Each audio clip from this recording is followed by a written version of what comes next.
Marco Aurelio. Meditaciones. Libro 7. 1. ¿Qué es la maldad? Es lo que has visto muchas veces. Y a propósito de todo lo que acontece, ten presente que eso es lo que has visto muchas veces. En suma, de arriba abajo, encontrarás las mismas cosas, de las que están llenas las historias, las antiguas, las medias y las contemporáneas, de las cuales están llenas ahora las ciudades y las casas. Nada nuevo, todo es habitual y efímero. 2. Las máximas viven. ¿Cómo, de otro modo, podrían morir, a no ser que se extinguieran las imágenes que les corresponden? En tus manos está reavivarlas constantemente. Puedo, respecto a esto, concebir lo que es preciso. Y sí, como es natural, puedo, ¿a qué turbarme? Lo que está fuera de mi inteligencia ninguna relación tiene con la inteligencia. Aprende esto y estás en lo correcto. ¿Te es posible revivir? Mira nuevamente las cosas como las has visto, pues en esto consiste el revivir. 3. Vana afición a la pompa, representaciones en escena, rebaños de ganado menor y mayor, luchas con lanza, huesecillo arrojado a los perritos, migajas destinadas a los viveros de peces, fatigas y acarreos de las hormigas, idas y venidas de ratoncillos asustados, títeres movidos por hilos. Conviene, en efecto, presenciar esos espectáculos benévolamente y sin rebeldía, pero seguir y observar con atención que el mérito de cada uno es tanto mayor cuanto meritoria es la tarea objeto de sus afanes. 4. Es preciso seguir, palabra por palabra, lo que se dice, y, en todo impulso, su resultado, y, en el segundo caso, ver directamente a qué objetivo apunta el intento, y en el primero, velar por su significado. 5. ¿Basta mi inteligencia para eso o no? Si me basta, me sirvo de ella para esta acción como si fuera un instrumento concedido por la naturaleza del conjunto universal. Pero si no me basta, cedo la obra a quien sea capaz de cumplirla mejor, a no ser, por otra parte, que eso sea de mi incumbencia, o bien pongo manos a la obra como pueda, con la colaboración de la persona capaz de hacer, con la ayuda de mi guía interior, lo que en este momento es oportuno y beneficioso a la comunidad. Porque lo que estoy haciendo por mí mismo, o en colaboración con otro, debe tender, exclusivamente, al beneficio y buena armonía con la comunidad. 6. ¿Cuántos hombres, que fueron muy celebrados, han sido ya entregados al olvido? ¿Y cuántos hombres que los celebraron tiempo a que partieron? 7. No sientas vergüenza de ser socorrido. Pues está establecido que cumplas la tarea impuesta como un soldado en el asalto a una muralla. ¿Qué harías, pues, si, víctima de cojera, no pudieras tú solo escalar hasta las almenas y, en cambio, te fuera eso posible con ayuda de otro? 8. No te inquiete el futuro, pues irás a su encuentro, de ser preciso, con la misma razón que ahora utilizas para las cosas presentes. 9. Todas las cosas se hallan entrelazadas entre sí, su común vínculo es sagrado y casi ninguna es extraña a la otra, porque todas están coordinadas y contribuyen al orden del mismo mundo. Que uno es el mundo, compuesto de todas las cosas, o uno el Dios que se extiende a través de todas ellas, única la sustancia, única la ley, una sola la razón común de todos los seres inteligentes, una también la verdad, porque también una es la perfección de los seres del mismo género y de los seres que participan de la misma razón. 10. Todo lo que es material se desvanece rapidísimamente en la sustancia del conjunto universal, toda causa se resume rapidísimamente en la razón del conjunto universal, el recuerdo de todas las cosas queda en un instante sepultado en la eternidad. 11. Para el ser racional el mismo acto es acorde con la naturaleza y con la razón. 12. Derecho o enderezado. 13. Como existen los miembros del cuerpo en los individuos, también los seres racionales han sido constituidos, por este motivo, para una idéntica colaboración, aunque en seres diferentes. Y más se te ocurrirá este pensamiento si muchas veces hicieras esta reflexión contigo mismo. Soy un miembro del sistema constituido por seres racionales. Más si dijeras que eres parte, con el cambio de la letra R, no amas todavía de corazón a los hombres, todavía no te alegras íntegramente de hacerles favores, más aún, si lo haces simplemente como un deber, significa que todavía no comprendes que te haces un bien a ti mismo. 14. Acontezca exteriormente lo que se quiera a los que están expuestos a ser afectados por este accidente. Pues aquellos, si quieren, se quejarán de sus sufrimientos, pero yo, en tanto no imagine que lo acontecido es un mal, todavía no he sufrido daño alguno. Y de mí depende no imaginarlo. 15. Dígase o hágase lo que se quiera, mi deber es ser bueno. Como si el oro, la esmeralda o la púrpura dijeran siempre eso, hágase o dígase lo que se quiera, mi deber es ser esmeralda y conservar mi propio color. 16. Mi guía interior no se altera por sí mismo, quiero decir, no se asusta ni se aflige. Y si algún otro es capaz de asustarle o de afligirle, hágalo. Pues él, por sí mismo, no se moverá conscientemente a semejantes alteraciones. Preocúpese el cuerpo, si puede, de no sufrir nada. Y si sufre, manifiéstelo. También el espíritu animal, que se asusta, que se aflige.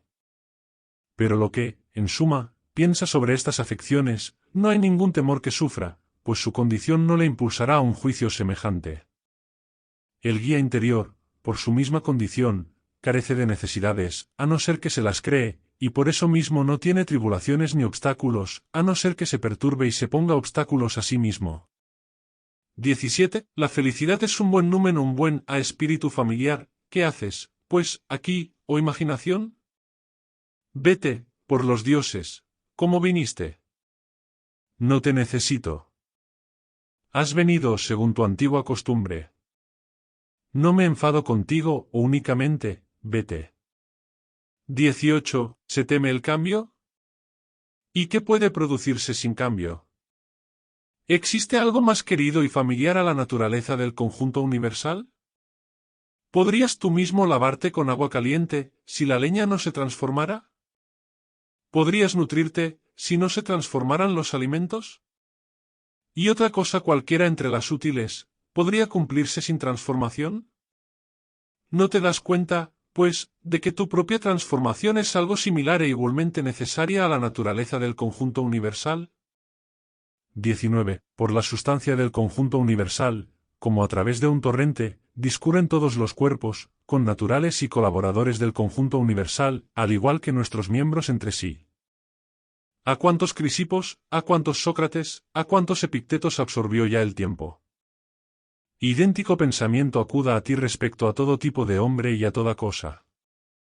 20. Una sola cosa me inquieta, el temor a que haga algo que mi constitución de hombre no quiere, o de la manera que no quiere, o lo que ahora no quiere.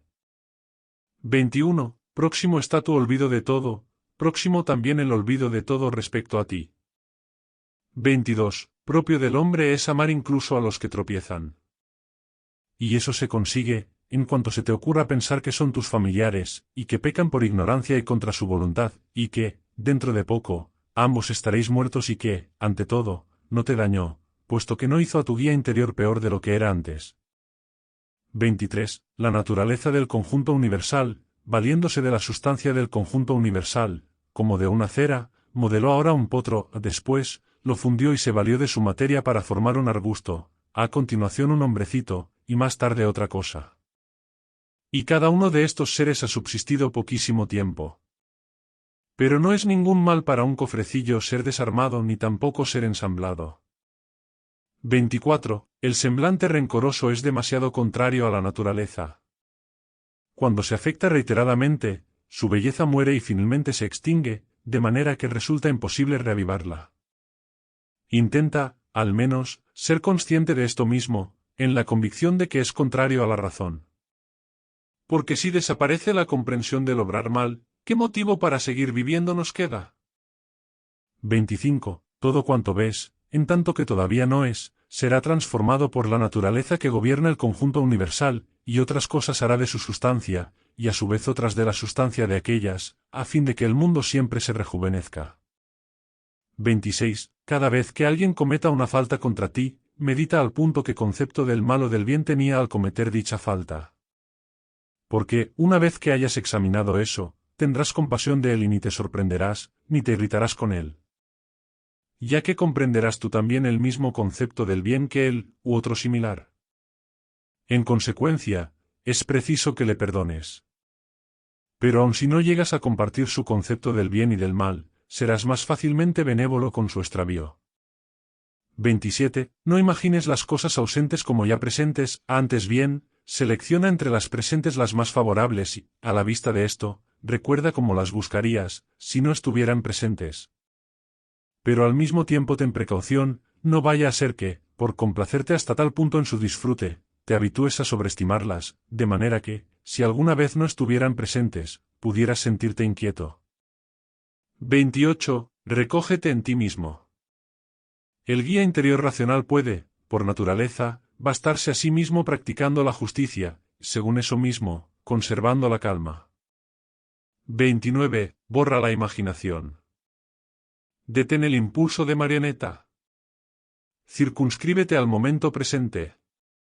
Comprende lo que te sucede a ti o a otro. Divide y separa el objeto dado en su aspecto causal y material. Piensa en tu hora postrera. La falta cometida por aquel, déjala allí donde se originó. 30. Coteja el pensamiento con las palabras. Sumerge tu pensamiento en los sucesos y en las causas que los produjeron. 31. Haz resplandecer en ti la sencillez, el pudor y la indiferencia en lo relativo a lo que es intermedio entre la virtud y el vicio. Ama al género humano. Sigue a Dios. Aquel dice, todo es convencional, y en realidad solo existen los elementos. Y basta recordar que no todas las cosas son convencionales, sino demasiado pocas. 32. Sobre la muerte, o dispersión, si existen átomos, o extinción o cambio, si existe unidad. 33. Sobre el pesar lo que es insoportable mata, lo que se prolonga es tolerable. Y la inteligencia, retirándose conserva su calma y no va en detrimento del guía interior. Y respecto a las partes dañadas por el pesar, si tienen alguna posibilidad, manifiéstense sobre el particular. 34. Sobre la fama, examina cuáles son sus pensamientos, qué cosas evitan y cuáles persiguen. Y que, al igual que las dunas al amontonarse unas sobre otras ocultan las primeras, así también en la vida los sucesos anteriores son rapidísimamente encubiertos por los posteriores. 35. Y a aquel pensamiento que, lleno de grandeza, alcanza la contemplación de todo tiempo y de toda esencia, ¿crees que le parece gran cosa la vida humana? Imposible, dijo. Entonces, ¿tampoco considerará terrible la muerte un hombre tal? En absoluto. 36. ¿Concierne al rey hacer bien y recibir calumnias? 37. Es vergonzoso que el semblante acate acomodarse y alinearse como ordena la inteligencia, y que, en cambio, ella sea incapaz de acomodarse y seguir su línea. 38. No hay que irritarse con las cosas, pues a ellas nada les importa. 39. Ojalá pudieras dar motivos de regocijo a los dioses inmortales y a nosotros. 40. Segar la vida, a modo de espiga madura, y que uno exista y el otro no, si los dioses me han olvidado a mí y a mis dos hijos, también esto tiene su razón. 42. ¿El bien y la justicia están conmigo? 43. No asociarse a sus lamentaciones, ni a sus estremecimientos. 44. Mas yo le replicaría con esta justa razón, te equivocas, amigo, si piensas que un hombre debe calcular el riesgo de vivir o morir, incluso siendo insignificante su valía, y, en cambio, piensas que no debe examinar, cuando actúa, si son justas o no sus acciones y propias de un hombre bueno o malo. 45. Así es, atenienses, en verdad. Dondequiera que uno se sitúe por considerar que es lo mejor o en el puesto que sea asignado por el arconte, allí debe, a mi entender, permanecer y correr riesgo, sin tener en cuenta en absoluto ni la muerte ni ninguna otra cosa con preferencia a la infamia. 46. Pero, mi buen amigo, mira si la nobleza y la bondad no serán otra cosa que salvar a los demás y salvarte a ti mismo. Porque no debe el hombre que se precie de serlo preocuparse de la duración de la vida, tampoco debe tener excesivo apego a ella, sino confiar a la divinidad estos cuidados y dar crédito a las mujeres cuando afirman que nadie podría evitar el destino. La obligación que le incumbe es examinar de qué modo, durante el tiempo que vaya a vivir, podrá vivir mejor. 47. Contempla el curso de los astros, como si tú evolucionaras con ellos, y considera sin cesar las transformaciones mutuas de los elementos. Porque estas imaginaciones purifican la suciedad de la vida a ras de suelo. 48. Bello el texto de Platón, preciso es que quien hace discursos sobre los hombres examine también lo que acontece en la tierra, como desde una atalaya, manadas, ejércitos, trabajos agrícolas, matrimonios, divorcios, nacimientos, muertes, tumulto de tribunales, regiones desiertas, poblaciones bárbaras diversas, fiestas, trenous, reuniones públicas, toda la mezcla y la conjunción armoniosa procedente de los contrarios. 49. Con la observación de los sucesos pasados y de tantas transformaciones que se producen ahora, también el futuro es posible prever. Porque enteramente igual será su aspecto y no será posible salir del ritmo de los acontecimientos actuales. En consecuencia, haber investigado la vida humana durante 40 años que durante 10.000 da lo mismo. Pues, ¿qué más verás? 50. Lo que ha nacido de la tierra a la tierra retoma, a lo que ha germinado de una semilla etérea vuelve nuevamente a la bóveda celeste. O también esto, disolución de los entrelazamientos en los átomos y dispersión semejante de los elementos impasibles. 51. Con manjares, bebidas y hechizos, tratando de desviar el curso, para no morir, es forzoso soportar el soplo del viento impulsado por los dioses entre sufrimientos sin lamentos. 52. Es mejor luchador, pero no más generoso con los ciudadanos, ni más reservado, ni más disciplinado en los acontecimientos, ni más benévolo con los menosprecios de los vecinos. 53. Cuando puede cumplirse una tarea de acuerdo con la razón común a los dioses y a los hombres, nada hay que temer allí. Cuando es posible obtener un beneficio gracias a una actividad bien encauzada y que progresa de acuerdo con su constitución, ningún perjuicio debe sospecharse allí. 54. Por doquier y de continuo de ti depende estar piadosamente satisfecho con la presente coyuntura, comportarte con justicia con los hombres presentes y poner todo tu arte al servicio de la impresión presente, a fin de que nada se infiltre en ti de manera imperceptible. 55. No pongas tu mirada en guías interiores ajenos, antes bien, dirige tu mirada directamente al punto donde te conduce la naturaleza del conjunto universal por medio de los sucesos que te acontecen, y la tuya propia por las obligaciones que te exige. Cada uno debe hacer lo que corresponde a su constitución. Los demás seres han sido constituidos por causa de los seres racionales, y, en toda otra cosa, los seres inferiores por causa de los superiores, pero los seres racionales lo han sido para ayudarse mutuamente. En consecuencia, lo que prevalece en la constitución humana es la sociabilidad. En segundo lugar, la resistencia a las pasiones corporales, pues es propio del movimiento racional e intelectivo marcarse límites y no ser derrotado nunca ni por el movimiento sensitivo ni por el instintivo. Pues ambos son de naturaleza animal, mientras que el movimiento intelectivo quiere prevalecer y no ser subyugado por aquellos. En tercer lugar, en la constitución racional no se da la precipitación ni la posibilidad de engaño. Así pues, el guía interior, que posee estas virtudes, cumpla su tarea con rectitud, y posea lo que le pertenece.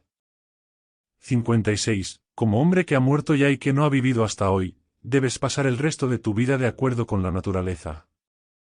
57. Amar únicamente lo que te acontece y lo que es tramado por el destino. Pues, ¿qué se adapta mejor a ti? 58. En cada suceso, conservar ante los ojos a aquellos a quienes acontecían las mismas cosas, y luego se afligían, se extrañaban, censuraban. ¿Y ahora, dónde están aquellos? En ninguna parte. ¿Qué, entonces? ¿Quieres proceder de igual modo? ¿No quieres dejar estas actitudes extrañas a quienes las provocan y las sufren, y aplicarte enteramente a pensar cómo servirte de los acontecimientos? Te aprovecharás bien de ellos y tendrás materia. Presta atención y sea tu único deseo ser bueno en todo lo que hagas. Y ten presentes estas dos máximas, es indiferente el momento en que la acción. 59. Cava en tu interior. Dentro se halla la fuente del bien, y es una fuente capaz de brotar continuamente, si no dejas de excavar. 60. Es preciso que el cuerpo quede sólidamente fijo y no se distorsione, ni en el movimiento ni en el reposo. Porque del mismo modo que la inteligencia se manifiesta en cierta manera en el rostro, conservándolo siempre armonioso y agradable a la vista, así también debe exigirse en el cuerpo entero. Pero todas esas precauciones deben observarse sin afectación. 61. El arte de vivir se asemeja más a la lucha que a la danza en lo que se refiere a estar firmemente dispuesto a hacer frente a los accidentes incluso imprevistos. 62. Considera sin interrupción quiénes son esos de los que deseas que aporten su testimonio, y qué guías interiores tienen, pues, ni censurarás a los que tropiezan involuntariamente, ni tendrás necesidad de su testimonio, si diriges tu mirada a las fuentes de sus opiniones y de sus instintos. 63. Toda alma, afirma, se ve privada contra su voluntad de la verdad. Igualmente también de la justicia, de la prudencia, de la benevolencia y de toda virtud semejante. Y es muy necesario tenerlo presente en todo momento, pues serás más condescendiente con todos. 64. En cualquier caso de pesar acuda a ti esta reflexión, no es indecoroso ni tampoco deteriorará la inteligencia que me gobierna, pues no la destruye, ni en tanto que es racional, ni en tanto que es social. En los mayores pesares, sin embargo, válgate de ayuda la máxima de Epicuro, ni es insoportable el pesar, ni eterno, si recuerdas sus límites y no imaginas más de la cuenta. Recuerda también que muchas cosas que son lo mismo que el pesar nos molestan y no nos damos cuenta, así, por ejemplo, la somnolencia, el calor exagerado, la inapetencia. Luego, siempre que te disgustes con alguna de esas cosas, di para contigo, cedes al pesar. 65. Cuida de no experimentar con los hombres, inhumanos, algo parecido a lo que éstos experimentan respecto a los hombres. 66. ¿De dónde sabemos si Telauges no tenía mejor disposición que Sócrates? Pues no basta con el hecho de que Sócrates haya muerto con más gloria, ni que haya dialogado con los sofistas con bastante más habilidad, ni que haya pasado toda la noche sobre el hielo más pacientemente, ni que, habiendo recibido la orden de apresar al Salaminio, haya decidido oponerse con mayor gallardía, ni que se haya ufanado por las calles extremos sobre el que no se sabe precisamente ni si es cierto.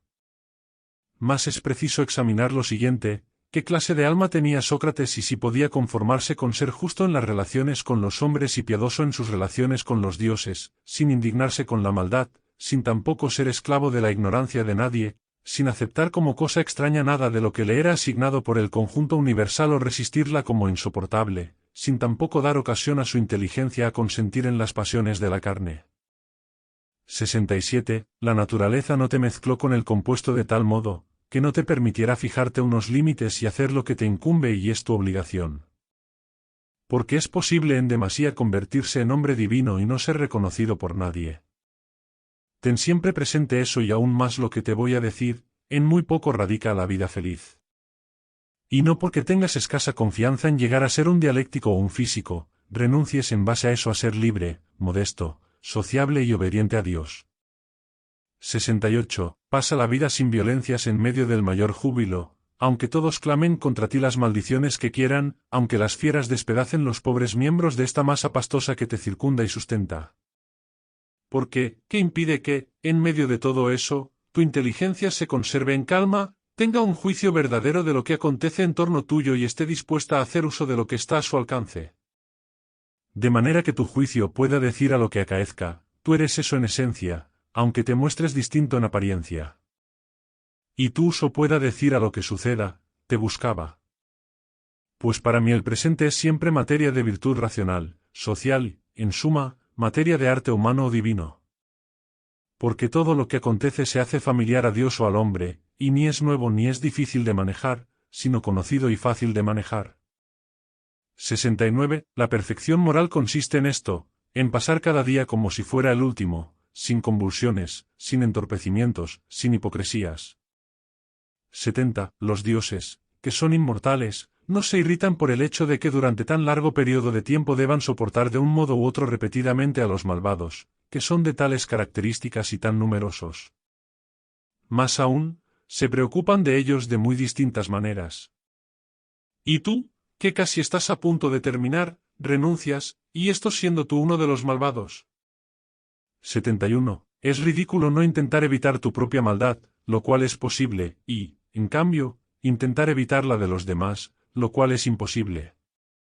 72. Lo que la facultad racional y sociable encuentra desprovisto de inteligencia y sociabilidad, con mucha razón lo juzga inferior a sí misma. 73. Cuando hayas hecho un favor y otro lo haya recibido, ¿qué tercera cosa andas todavía buscando, como los necios?